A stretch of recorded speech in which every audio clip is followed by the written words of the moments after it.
Florida Republican Senator Marco Rubio insult comment making remarks about Puerto Rico. Well, there was no unforced error. I mean, a comedian made a joke and it was tasteless, but it wasn't Trump that said it. It wasn't, this guy's not going to be in his cabinet. I mean, this comedian's not going to be a member of his government. He's certainly not running for anything.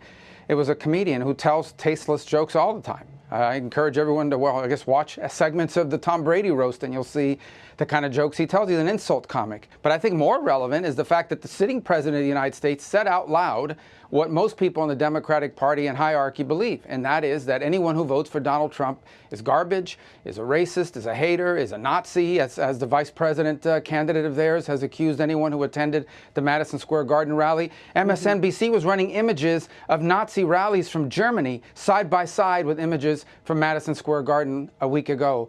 So there, you asked me, why are they so confident? If you're so confident about victory, the way that the Harris people say they are, then why would you be out there attacking, not Donald Trump, attacking anyone who's thinking about voting for him by labeling them as, if you vote for Donald Trump, you're this evil, horrible human being? That doesn't seem to me like the actions of a confident campaign. It seems to me like the actions of a scared one. But Donald Trump doesn't talk like someone who's been in Washington for 30 years. He doesn't training say it the way guns I on her would have said face? it. No, but that's not what he said. Margo, you guys know that. Come on. I mean, everybody knows exactly what he was saying. What he was saying is, you're so much in favor of war.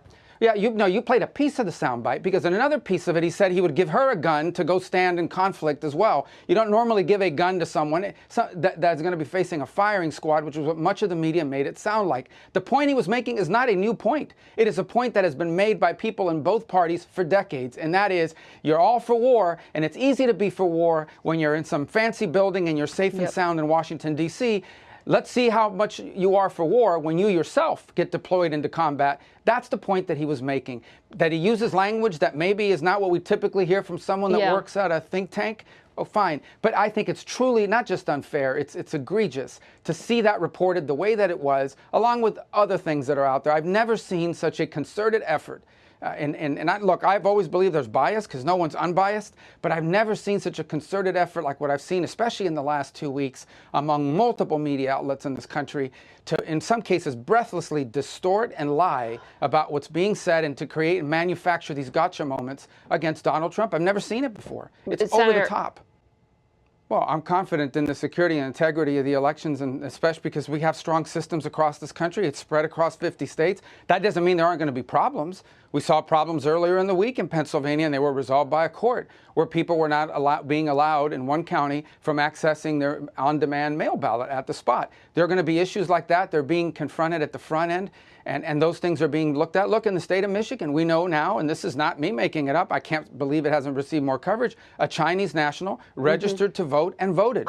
And now he's being charged for doing that, but guess what? His ballot's going to count. We know at least one non-citizen's ballot is going to count in Michigan because they don't know which ballot is and they can't retrieve it. These are facts. Right. Now, whether that's widespread or not, I hope not, but these are things that are happening and they need to be watched at. As far as foreign adversaries, sure. I mean, Iran wants to kill Donald Trump.